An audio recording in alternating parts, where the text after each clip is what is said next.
الحمد لله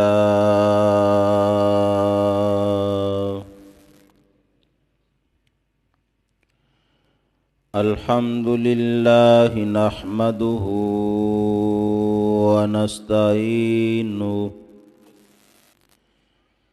ونستعينه ونستغفره ونؤمن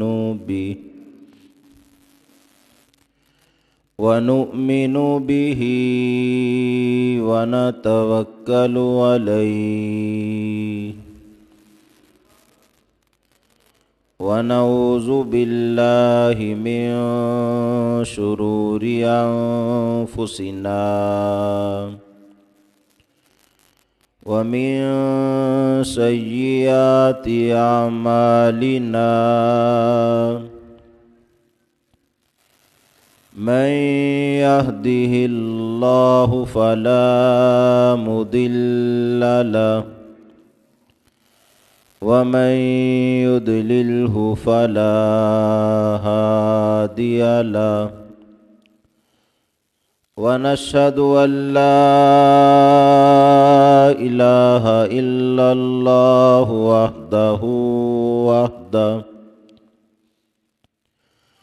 وحده لا شريك له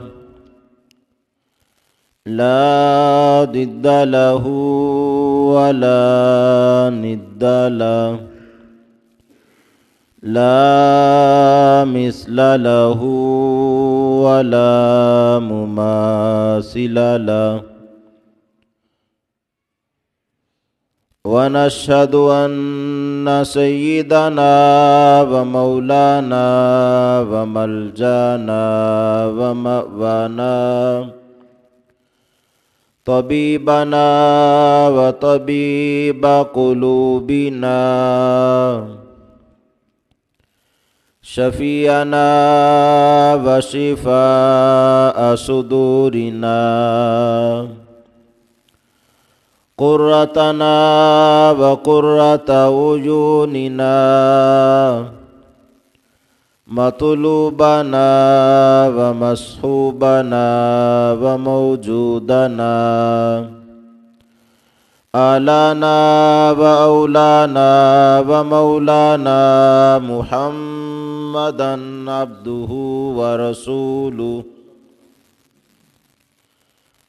أما بعد فأعوذ بالله من الشيطان الرجيم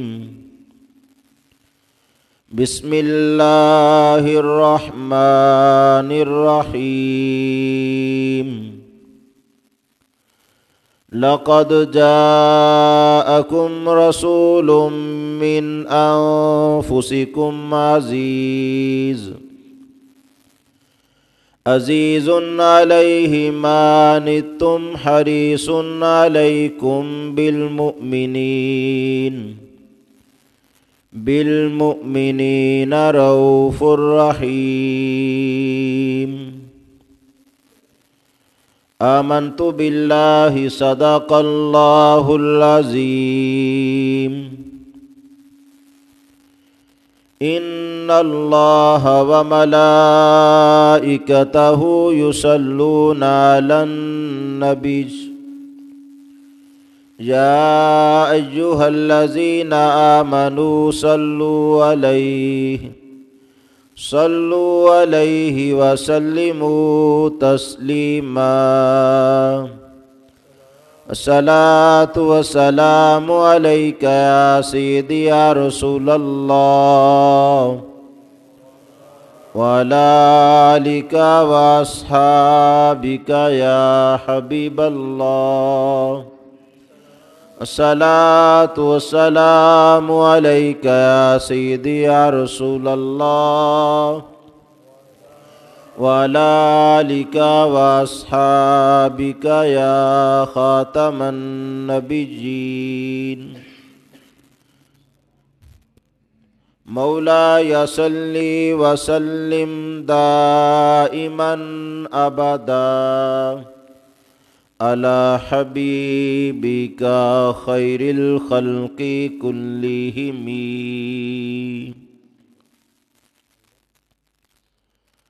سرور کہوں کہ مالک و مولا کہوں تجھے،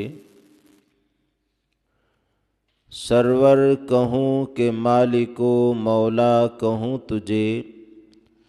باغ خلیل کا گلے زیبا کہوں تجھے، اللہ رے تیرے جسم منور کی تابشیں، اللہ رے تیرے جسم منور کی تابشیں، اے جانے جاں میں جانے تجلی کہوں تجھے، تیرے تو وصف عیب تناہی سے ہیں بری، حیراں ہوں میرے شاہ میں کیا کیا کہوں تجھے، کہہ لے گی سب کچھ ان کے ثنا خاں کی خامشی، کہہ لے گی سب کچھ ان کے ثنا خاں کی خامشی، چپ ہو رہا ہے کہہ کے میں کیا کیا کہوں تجھے،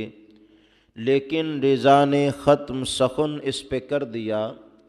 لیکن رضا نے ختم سخن اس پہ کر دیا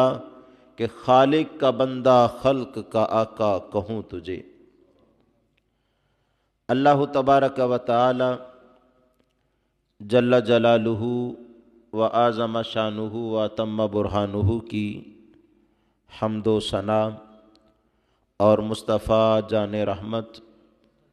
شمع بزم ہدایت، فتح باب نبوت،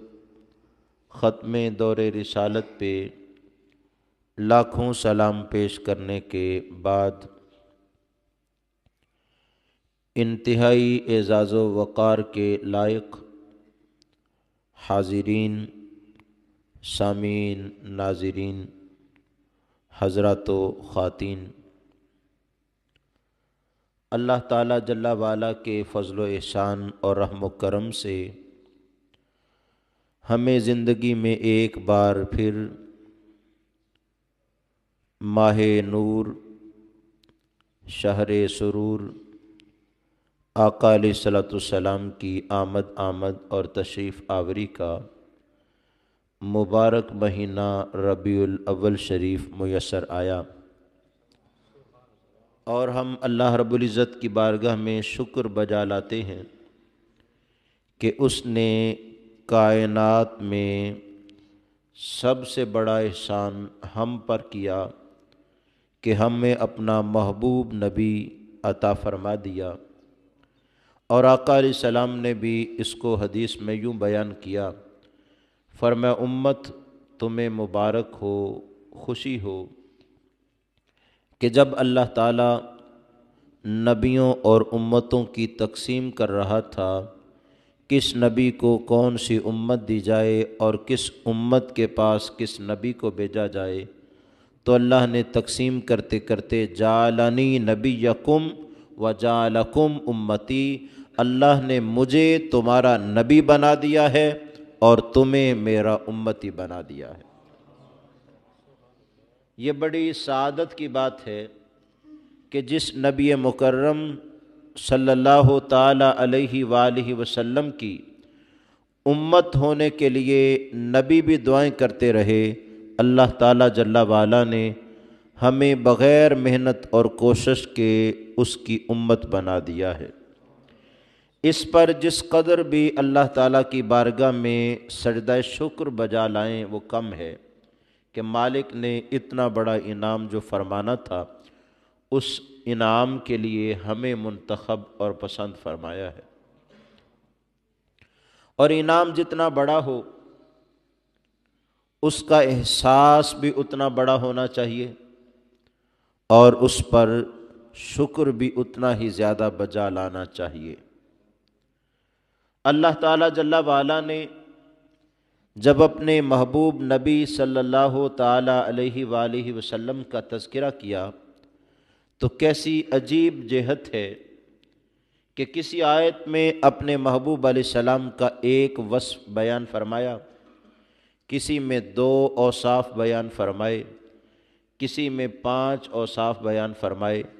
اور کسی ایک آیت میں اللہ نے اپنے نبی کے 10 اوصاف بیان فرمائے اور تسلسل کے ساتھ اس تذکرہ محبوب کو فرمایا ہے۔ گویا امت کو ترغیب دی کہ میں خدا ہو کر جس نبی کا تذکرہ کرتا ہوں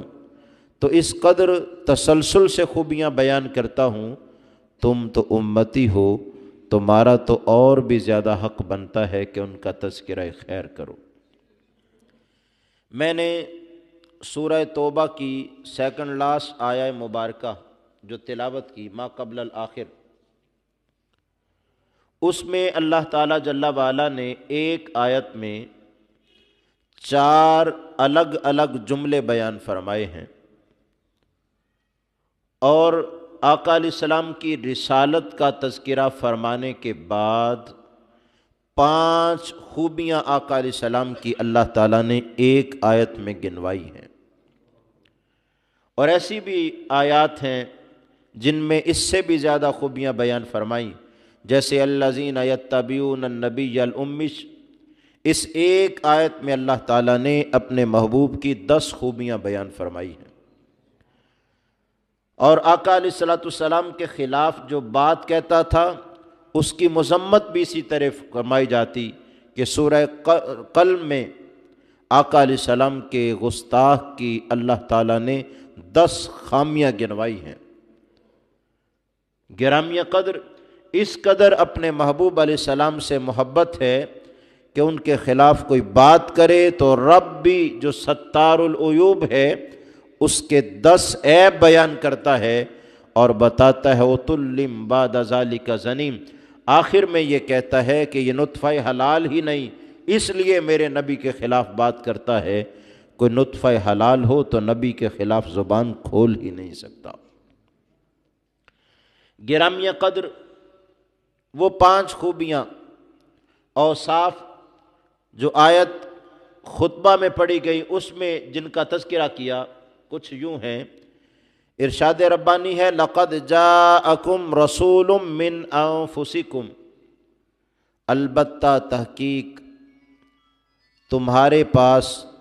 تمہیں میں سے ایک خاص رسول کی تشریف آوری ہو چکی ہے۔ جہاں خوبیوں کا تذکرہ کرنا تھا وہاں آقا علیہ السلام کی آمد اور تشریف آوری سے تذکرہ شروع کیا۔ گویا میلاد نبی صلی اللہ علیہ وسلم سے، آقا علیہ السلام کی مجیت سے، تشریف آوری سے اس کو شروع کیا۔ فرمایا جاءکم رسول، اور یہاں تنوین رسول پر تعظیم کی ہے۔ فرمایا عظمت والا وہ خاص رسول کہ ہر امت جس کا انتظار کرتی رہی، مومنو خوش ہو جاؤ، وہ میں نے تمہیں عطا فرما دیا ہے۔ ان کی مجیت اور تشریف آوری تمہارے پاس ہوئی ہے، اور ساتھ ہی فرمایا من انفسکم، وہ تمہیں میں سے ہیں، باہر سے نہیں آئے۔ اور ایک قرات من انفسکم کی من انفاسکم ہے، اور یہ قرات حضرت سیدہ طیبہ طاہرہ فاطمہ الزہرا رضی اللہ تعالیٰ عنہ کی اور ام المومنین حضرت سیدہ عائشہ صدیقہ رضی اللہ تعالیٰ عنہ کی ہے۔ وہ پڑھتے اس کو من انفاسکم، فا پر زبر پڑی جائے تو انفس اس میں تفضیل ہے نفیس سے، تو معنی یہ بنے گا کہ نفیس ترین ایسا رسول بھیجا ہے کہ کائنات میں جسے بھی نفاست اور پاکیزگی ملی ہے وہ اسی نبی کے در سے ملی ہے۔ تم میں سے سب سے نفیس ترین رسول، معظم رسول تمہیں میں بیٹھ دیا ہے۔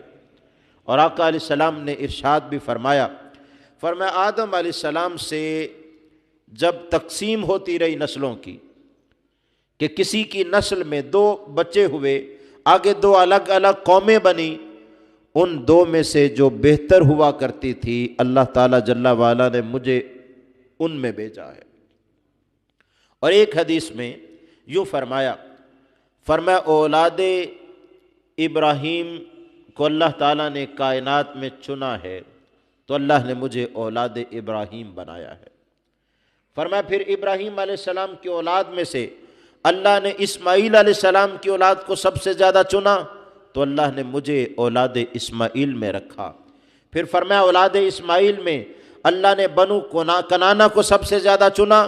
اللہ نے مجھے بنو کنانہ میں رکھا۔ بنو کنانہ میں سے اللہ نے قریش کو چنا، مجھے قریش میں رکھا، اور قریش میں سے اللہ نے بنو ہاشم کو چنا تو مجھے ہاشمی بنایا، اور بنو ہاشم سے اللہ نے پھر مجھ محمد عربی کو سب سے زیادہ چنا ہے۔ اور ایک حدیث میں تو ارشاد فرمایا لم ازل انقل من اصلاب الطاہرین الی ارحام الطاہرات، فرمایا اے میری امت یاد رکھنا ہمیشہ سے پاکیزہ صلبوں سے پاکیزہ رحموں کی طرف میں منتقل ہوتا ہوا آیا ہوں، اور انسان آدم علیہ السلام سے لے کر مجھ تک میرے آباء و اجداد میں ایک بھی ایسا نہیں آیا جس نے شرک کیا ہو، ایک بھی ایسا نہیں آیا جو بہکا ہو۔ اللہ نے مجھے ہمیشہ پاکیزہ صلبوں سے پاکیزہ رحموں کی طرف منتقل فرمایا ہے۔ یہ پہلا جملہ تھا اس آیہ مبارکہ کا، جس میں رسول کے ساتھ ساتھ من انفسکم پہلی صفت بیان فرمائی، دوسرے جملے میں دوسری خوبی بیان فرمائی، فرمایا عزیز علیہ ما انتم، ایسا رسول تم پر بھیجا ہے کہ اے میرے اس رسول کی امت تم مشقت میں پڑ جاؤ، تکلیف میں مبتلا ہو جاؤ، تمہیں کوئی پریشانی آن پہنچے تو میرا رسول اس پریشانی کو خود محسوس کرتا ہے، تمہارا مشقت میں پڑنا ان پر گراں گزرتا ہے۔ یہ تو ترجمہ ہے، اگر اس کی ترجمانی کی جائے تو یوں ہے کہ میرے محبوب کی امت کانٹا تمہارے پاؤں میں چبھ جائے، چبھن وہ اپنے قلب اطہر میں محسوس کرتے ہیں،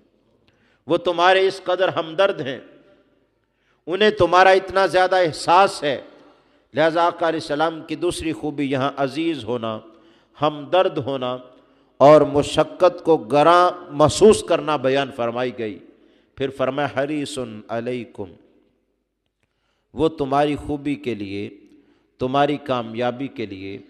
تمہاری بلائی کے لیے، تمہاری بہتری کے لیے بہت زیادہ حرص رکھتے ہیں، وہ خواہش رکھتے ہیں کہ امت کامیاب ہو جائے، امت ناکامی سے بچ جائے۔ تیسری خوبی بیان فرمائی حریص ہونا، اور چوتھے اور آخری جملے میں دو اکٹھی خوبیاں بیان فرمائی، فرمایا بالمؤمنین رؤوف الرحیم، مومنوں کے لیے تو ہیں ہی بڑے نرم دل اور مہربان۔ اور آقا علیہ السلام نے اپنی اس نرم دلی مہربانی کا تذکرہ یوں بھی حدیث میں فرمایا، صحیح بخاری اور مسلم میں متفق علیہ روایت ہے، آقا علیہ السلام نے فرمایا اے میری امت، میری اور تمہاری مثال ایک شخص کی طرح ہے جس نے کوئی شمع روشن کی، آگ جلائی، اور جب آگ نے اپنا ارد گرد روشن کر لیا، ماحول کو منور کیا، تو کیڑے پتنگے اس آگ پر گرنے لگے۔ اب ظاہر ہے شمع جلتی ہے تو پروانے آتے ہیں، اور جو پروانہ، جو پتنگا اس آگ کی زد میں آتا ہے، آگ اسے جلا دیتی ہے، لیکن پھر بھی وہ آگ سے دور نہیں جاتے، کہیں بھی آگ جلے تو پروانے آ ہی جاتے ہیں، پتنگے اس پر جمع ہوتے ہیں۔ فرمایا وہ بندہ جس نے آگ جلائی تھی، اسے روشنی کی ضرورت ہے، آگ کو تو اس نے بند نہیں کیا، لیکن وہ پتنگوں کو روکتا ہے، شمع سے پروانوں کو دور کرتا ہے، ان کی جان بچ جائے، لیکن وہ باغ کے پھر آگ کی طرف آتے ہیں۔ فرمایا میری اور تمہاری مثال ایسے ہی ہے کہ دوزخ کی جلی ہوئی آگ کی طرف تم باغ کے جاتے ہو، اور میں خدا کا رسول تمہیں کمر بند سے پکڑ پکڑ کے اس سے ہٹاتا ہوں اور دوزخ سے دور کر کے تمہیں جنت میں پہنچاتا ہوں۔ فرمایا میری امت اس طرح میری اور تمہاری مثال ہے جیسے شمع جلنے کے بعد پروانے اس پر آئیں اور جل کے راکھ ہو جائیں، ایسے دوزخ کی جلی ہوئی آگ کی طرف لوگوں تم بڑھتے ہو، جاتے ہو، اور قریب ہے کہ تم اس میں گر جاؤ، لیکن میں اپنی عطا کردہ صفت کے ساتھ اور عزیز اور حریص ہونے کی وجہ سے تمہیں پکڑ پکڑ کے ہٹاتا ہوں، کمر سے پکڑ کے کھینچتا ہوں کہ کہیں میرا یہ امتی دوزخ کی آگ سے بچ جائے۔ اور اللہ تعالیٰ جل وعلا نے اپنے محبوب علیہ السلام کی آمد کا جب تذکرہ فرمایا تو وہاں قرآن میں بھی یہی کہا، فرمایا لوگو یاد کرو اس نعمت کو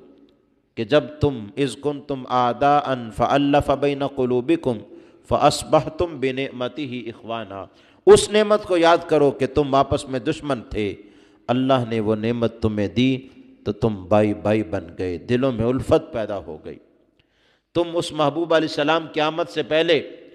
جھگڑتے تھے، قتل و غارت کرتے تھے، اس کے آنے سے کیا ہوا؟ ایک دوسرے پر اپنی جانیں قربان کرنے لگے، تمہاری کیفیت بدل گئی۔ اور ساتھ ہی فرمایا وَكُنْتُمْ عَلَى شَفَا حُفْرَةٍ مِّنَ النَّارِ، تم دوزخ کے گڑھے کے کنارے پر کھڑے تھے، شفا کنارے پر تھے کہ قریب تھا کہ تم ابھی گر جاتے، موت آتی تو دوزخ میں جا گرفتار ہوتے۔ فَأَنْقَذَكُم مِّنْهَا، اللہ نے اتنی بڑی نعمت تمہیں دے دی ہے کہ اس نعمت کے صدقے تمہیں دوزخ سے بچا بچا کے جنت کی طرف لے جا رہا ہے، اس دوزخ سے تمہیں بچایا ہے، اس نعمت کے صدقے سے تم پر کتنا بڑا انعام کیا۔ آج کوئی شخص معمولی سی تکلیف سے کسی سے کو بچا لے تو اس کی نسلیں بھی اس کا شکر ادا کرتے ہوئے تھکتی نہیں ہیں۔ اور گرامی قدر جس محبوب کی آمد کی برکت یہ ہوئی کہ لوگ دوزخ کے گڑھے کے کنارے پر کھڑے تھے، قریب تھا کہ موت زدہ ہوتے اور اس میں گر پڑتے،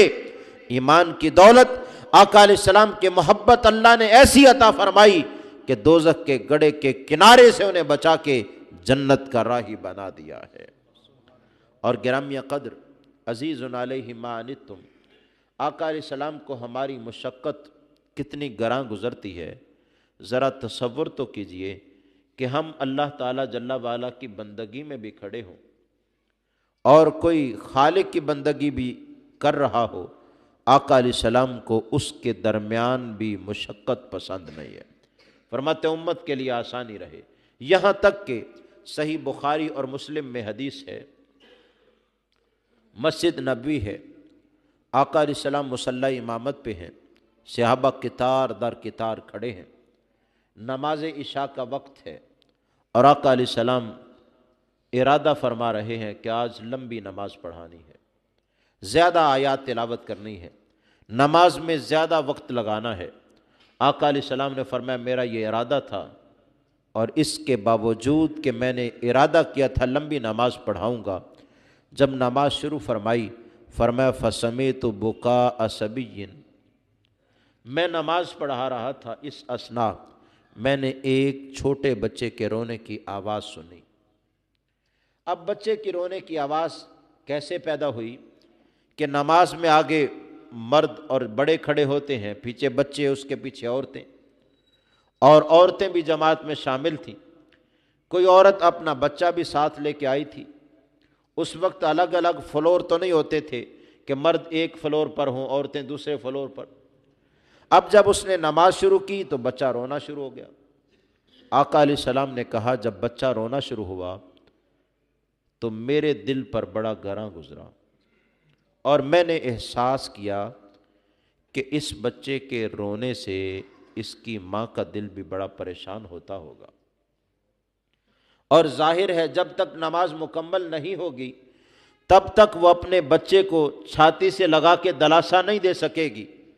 بچہ رو رہا ہے، آقا علیہ السلام فرماتے ہیں میں نے نماز لمبی پڑھانی تھی، نماز عشاء، اور مسجد نبوی میں خود آقا علیہ السلام مصلی امامت پہ، صحابہ جماعت میں قطار در قطار کھڑے ہیں۔ آقا علیہ السلام فرماتے ہیں میں نے نماز عشاء جلدی جلدی مکمل کر لی، چھوٹی آیات پڑھ کے جلدی نماز کو مکمل کیا۔ اور مکمل کیوں جلدی کیا؟ اس لیے کہ اس کے رونے سے اس کی ماں کا دل پریشان ہو رہا تھا۔ فرمایا ماں کو تو ایک پریشانی تھی کہ میرا بچہ رو رہا ہے، مجھ نبی مکرم کو دو پریشانیاں تھیں، ایک تو میرا چھوٹا امتی رو رہا ہے اور دوسرا اس کی ماں کا دل غم زدہ ہے۔ میں نے کہا نماز جلدی مکمل کر لوں تاکہ عورت اپنے بچے کو اٹھا کے اپنے سینے سے لگا کے دلاسا دے تو بچہ خاموش ہو جائے اور مجھ نبی مکرم کے دل کو بھی راحت مل جائے کہ میرے دو امتی جو ہیں ان کو خوشی مل گئی کہ بچہ بھی رونا چھوڑ گیا اور ماں کا دل جو ہے وہ بھی مطمئن ہو گیا۔ فرمایا مجھ محمد عربی کا دل بھی اس سے مطمئن ہو جائے۔ آپ اندازہ تو کریں امت کی کتنی زیادہ تڑپ ہے کہ حالت نماز میں اللہ کی بندگی میں مصروف ہیں، اور خود فرمایا بعد میں خطبہ دیتے ہوئے لمبی نماز آج پڑھانا چاہ رہا تھا، لیکن فرمایا تھوڑی یعنی جلدی مکمل اس لیے کر دی تاکہ بچے کے رونے کی وجہ سے ماں کو پریشانی ہو رہی ہے، میں اپنے کسی امتی کو پریشان نہیں دیکھ سکتا، اس کی پریشانی میں اپنے قلب اطہر میں محسوس کرتا ہوں۔ گرامی قدر، یہ امت کے لیے آسانی ہی تو تھی کہ آقا علیہ الصلوۃ والسلام کو معراج کی رات 50 نمازوں کا تحفہ ملا، اگرچہ واسطہ اور وسیلہ حضرت موسیٰ علیہ السلام بنے۔ انہوں نے پوچھا ماذا فرض ربک علی امتک، اے محبوب مکرم آپ کے رب نے آپ کی امت کے لیے کیا دیا؟ آقا علیہ السلام نے فرمایا ان اللہ تعالی فرض علی امتی 50 صلاۃ فی کل یوم و لیلہ۔ فرمایا موسیٰ رب نے کہا ہے امت سے جا کے کہو ایک دن اور ایک رات میں 50 نمازیں ادا کرے۔ موسیٰ علیہ السلام نے کہا اے رسول ہاشمی ان امتک لا تستطیع ذلک، آپ کی امت اتنی زیادہ بندگی نہیں کر سکتی۔ میری امت پر 2 نمازیں تھیں، قد جربت امتی، میں نے امت کا تجربہ کیا ہے، 2 نمازیں تھیں، اس کے باوجود وہ 2 نمازیں نہیں پڑھ سکتے تھے، سستی کرتے تھے۔ ارجع الی ربک فاسألہ عن التخفیف، واپس جائیے اور رب سے کہیے مولا عبادت میں کچھ کمی کر دے۔ با اختلاف روایات، ایک روایت میں ہے کہ آقا علیہ السلام نے 5 چکر لگائے، 4 چکروں میں 10 کم ہوتی رہیں اور 5ویں میں 5 کم ہوئیں، اس طرح پھر 5 رہ گئیں۔ ایک میں ہے کہ 2 چکر لگائے، پہلے میں 25 کم ہوئیں، دوسرے میں 20 کم ہوئیں، اور ایک مشہور جو روایت ہے عام لوگوں کی زبانوں پر کہ 5 کم ہوتی رہی، 9 چکر لگے۔ با اختلاف روایات کہ 5 نمازیں باقی تھیں، اب بھی موسیٰ علیہ السلام نے کہا اے محبوب ایک بار پھر جائیے اور کم کر دیجئے، میری امت کے لیے 2 نمازیں تھیں، آپ کی امت 5 کیسے پڑھے گی؟ یہ وہ 2 نہیں پڑھتے تھے۔ آقا علیہ السلام نے فرمایا الآن استحییت من ربی، اے موسیٰ اب مجھے رب سے یہ کہتے ہوئے حیا آتی ہے۔ رب کہے گا امت کے لیے کچھ بھی نہیں لے جانا چاہتا، اب پلٹ کے نہیں جاؤں گا۔ اب ذرا سوچئے کہ کم کیا ہوا، اجر میں کمی واقعہ نہیں ہوئی، کیونکہ آقا علیہ السلام تو حریص تھے کہ امت کو زیادہ ثواب ملے، اجر کم ہوتا تو پھر کیا فائدہ تھا؟ عزیز علیہ ما عنتم، حضور علیہ السلام ہم سے مشقت کو کم کرنا چاہتے تھے، کہا مولا محنت کم ہو جائے، تعداد کم ہو جائے، یہ نہیں کہا مولا تھوڑی تعداد ہو جائے اجرت بھی کم مل جائے۔ آج کوئی کام لینا اور ٹھیکہ طے ہو جائے 50,000 میں، وہ کہے کہ کام تھوڑا کروں گا 50,000 ہی لوں گا، کہے گا نہیں کام آدھا کرے گا تو 25,000 مزدوری ملے گی۔ لیکن آقا علیہ السلام نے رب سے کیسا سودا کیا، کہا مولا کم کر دے، اللہ نے کم کر کے 5 کر دی۔ جب کہا نا اے موسیٰ اب جا کے نہیں کہوں گا، تو رب نے کہا محبوب لا یبدل القول لدی، میری بات بدلتی نہیں، تمہارا سوال ٹالا نہیں جاتا۔ اب ضابطہ یہ ہے من جاء بالحسنۃ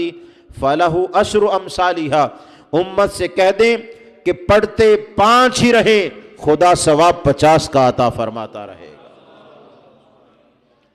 اب دیکھیں نمازیں بندگی ہے، عبادت ہے، اس میں مشقت اور محنت میں کمی کی، اجر میں کمی نہیں ہے۔ آج بھی جو 5 نمازیں پڑھتا ہے اللہ تعالیٰ اسے 50 کا ثواب عطا فرماتا ہے، اور اس کے صدقے سے جس نیکی کو بھی ایک بار کرے گا اللہ 10 گنا اس کا اجر و ثواب عطا فرمائے گا۔ آقا علیہ السلام نے یہ نہیں رب سے معاہدہ کیا مولا محنت بھی کم کر دے مزدوری بھی کم کر دے، نہیں کہا مولا محنت کم کر دے مگر مزدوری میں کوئی کمی واقعہ نہ ہو۔ تو رب نے کہا محبوب ایسے ہی ہوگا، امت سے جا کے کہہ دو من جاء بالحسنۃ فلہ عشر امثالھا، کہ وہ 5 نمازیں ادا کرتے جائیں، اللہ انہیں 50 نمازوں کا اجر و ثواب عطا فرماتا جائے گا۔ آپ دیکھیے تو آقا علیہ السلام کا عزیز ہونا کس قدر ہے کہ امت کی مشقت نہیں برداشت ہوتی۔ کہتے ہیں مالک اگرچہ تیری بندگی ہے مگر تو مہربان بھی تو بڑا ہے نا، تو ستار بھی ہے، غفار بھی ہے، تواب بھی ہے، رحمان بھی ہے، رحیم بھی ہے۔ اے اللہ اپنی ان صفتوں کا ظہور فرما کے محنت میں کمی کر دے مگر اجر میں کوئی کمی واقعہ نہیں ہونی چاہیے۔ تو اللہ نے کہا محبوب ایسے ہی کرتا ہوں، امت کو کہو 5 پڑھتے جاؤ 50 کا ثواب حاصل کرتے چلے جاؤ۔ گرامی قدر، آقا علیہ السلام کا یہ جذبہ عزیز ہونے کا، حریص ہونے کا کہ امت کی مشقت برداشت نہیں ہوتی، اتنا زیادہ ہے۔ جیسے میں نے یہ مثالیں دی کہ اللہ کی بندگی میں بھی چاہتے ہیں مشقت زیادہ نہ ہو، محنت زیادہ نہ ہو، کم محنت پر ہی اللہ اجر زیادہ عطا فرما دے، ثواب زیادہ عطا فرما دے۔ یہ امت کے ساتھ ہمدردی نہیں تو کیا ہے؟ اور یاد رکھیے آقا علیہ السلام جو میلاد کی رات بھی سجدے میں گرتے ہی کہتے ہیں میری امت میری امت، معراج کی رات لا مقام میں بھی کہتے ہیں ربی حبلی امتی، اے اللہ میری امت میرے حوالے کر دے، مجھے ہبہ کر دے، مجھے تحفہ کر دے، اے اللہ ان کا معاملہ میرے سپرد کر دے۔ ربی حبلی امتی کا یہ معنی نہیں ہے اللہ میری امت بخش، اس کے الفاظ ہوتے ہیں اللہم اغفر لی امتی، اے اللہ میری امت بخش۔ اس کا معنی حب ہبہ سے ہے، ہبہ کہتے ہیں تحفے کو، گفٹ کو، ہدیے کو۔ کہا ربی حبلی امتی، اے اللہ میری امت کا معاملہ تحفے میں مجھے ہی عطا فرما دے، اے اللہ یہ امت مجھے ہی دے دے، ان کا فیصلہ بھی مجھے دے دے۔ تو اللہ تعالیٰ جل وعلا کے محبوب علیہ السلام صبح مساء دن رات میلاد اور معراج کی رات ہر جگہ ہمارا تذکرہ کرتے ہیں۔ ذرا لمحہ فکریہ ہے، سوچنے کی بات ہے کہ آقا علیہ السلام کو ہماری کوئی ضرورت ہے؟ قطعاً کوئی ضرورت نہیں۔ اللہ تعالیٰ نے کہہ دیا محمد الرسول اللہ، محمد صلی اللہ علیہ وسلم میرے رسول ہیں۔ اب کائنات کا ایک شخص بھی انہیں رسول نہ مانے تو ان کی شان میں کوئی کمی واقعہ نہیں ہوتی، انہیں ضرورت ہی کسی کے نہیں، اس لیے کہ رسول تو خدا کے بنانے سے ہوتا ہے، لوگوں کا ماننا اس کا محتاج نہیں ہوتا، لہذا آقا علیہ السلام کو ہماری کوئی ضرورت نہیں ہے۔ ارے بتاؤ تو صحیح، جسے کوئی ضرورت نہیں وہ ہر لمحہ اپنی امت کا تذکرہ کرتا ہے، ہر جگہ کہتے ہیں میری امت میری امت میری امت، اور ہمارا ان کے بغیر ایک لمحہ بھی گزارا ہی نہیں، ان کے بغیر تو ہمارا ایمان بھی نہیں ہوتا۔ ارے جنہیں کوئی ضرورت نہیں ہر لمحہ کہیں میری امت میری امت میری امت، اور ہمارا ان کے بغیر گزارا ہی نہیں، ہم کیوں نہ کہیں یا نبی سلام علیک، یا رسول سلام علیک۔ آج امت کا بھی حق بنتا ہے لمحہ بلمحہ، قریہ بقریہ، بستی بستی، ہر جگہ اپنے محبوب مکرم صلی اللہ علیہ وسلم کا تذکرہ کریں، اور چھوٹے بڑے سارے کے سارے مل کر ریلیوں کی صورت میں، جلوس کی صورت میں، جلسوں کی صورت میں، محافل کی صورت میں، گھر میں جمع ہونے کی صورت میں، مساجد میں، بازاروں میں، ہر جگہ یہ پکار بلند کریں لوگوں خوشی ہے آمنہ کے لال کے تشریف لانے کی۔ اس محبوب مکرم کی آمد کی ہمیں بڑی خوشی ہے، وہی آئے تو دم قدم میں بہار آئی، وجود عالم کی حرارت اور نبض ہستی کی تپش انہی کے وجود مسعود کی برکت سے ہے۔ وہ جو نہ تھے تو کچھ بھی نہ تھا، وہ جو نہ ہو تو کچھ بھی نہ ہو، جان ہے وہ جہان کی، جان ہے تو جہان ہے۔ گرامی قدر، جب سب کچھ آقا علیہ السلام کے توسل سے ہے، پھر ہر لمحہ ہم ان کا کیوں نہ ذکر کریں؟ ارے ان کا ذکر ہمارا حرز جاں بھی ہے اور اصل ایمان بھی ہے، ان کی محبت ہمارے اسلام کی، ایمان کی بنیاد ہے، اساس ہے، بیس ہے۔ اگر اس کو ختم کر دیا جائے تو ایمان ختم ہو جاتا ہے، پھر کچھ باقی ہی نہیں بچتا۔ اور انہیں اپنی امت کی کتنی حرص ہے، کتنا عزیز ہے امت کی مشقت پر۔ کوئی امتی غم زدہ ہو جائے وہ غم اپنے دل میں محسوس کرتے ہیں۔ اب سوچنے کی یہ بھی بات ہے کہ آج کوئی آقا علیہ السلام کا امتی اگر دوسرے امتی سے غرر کرے گا، دھوکہ دے گا، خیانت کرے گا، جھوٹ بولے گا، حق پر ڈاکہ ڈالے گا، اس کا لحاظ نہیں کرے گا، تو وہ اس بندے کے دل کو ہی اذیت نہیں دے رہا بلکہ اس کے دل کی پریشانی آقا علیہ السلام کے دل کو بھی پریشان کرتی ہے۔ وہ سوچے کہ وہ نبی ایک مکرم صلی اللہ علیہ وسلم کے دل کو اذیت پہنچاتا ہے۔ خبردار، کوئی مسلمان دوسرے مسلمان کی جان پر، مال پر، عزت پر حرف نہ آنے دے، حفاظت کرے۔ تبھی تو آقا علیہ السلام نے فرمایا تھا المسلم من سلم المسلمون من لسانہ و یدہ، فرمایا مسلمان تو ہے ہی وہ جس کی زبان اور اس کے ہاتھ سے سارے مسلمان محفوظ رہیں، سلامت رہیں۔ وہ کسی کی عزت سے نہ کھیلے، کسی کے مال کا نقصان نہ کرے، کسی کی جان کو ضائع نہ کرے۔ مسلمان دوسرے مسلمان کا حق جو ہے اس کا لحاظ اور خیال رکھے۔ اور جب مسلمان باہم شیر و شکر ہوتے ہیں، آپس میں محبت و الفت کو بانٹتے ہیں، خوش ہوتے ہیں، تو آقا علیہ السلام کا قلب اطہر بھی گنبد خضرا میں کتنا خوش ہوتا ہوگا کہ آج میری امت کس طرح آپس میں محبت بانٹتی ہے۔ آپ قریب سے احساس کریں تو باپ کی اولاد آپس میں محبت کرتی ہو تو باپ کو ٹھنڈ پڑتی ہے، سکون ملتا ہے کہ میری اولاد اکٹھے بیٹھتی ہے، باہم محبت کرتی ہے۔ اور اگر کسی کی باپ کی اولاد ایک دوسرے کے گریبان کو پکڑتی ہو اور ایک دوسرے سے جھگڑتی ہو تو بھلا باپ کو کوئی سکون ملتا ہے؟ ارے باپ کو اولاد سے رشتہ اتنا گہرا نہیں ہو سکتا جتنا رشتہ نبی کریم علیہ السلام کا امت کے ساتھ گہرا ہے۔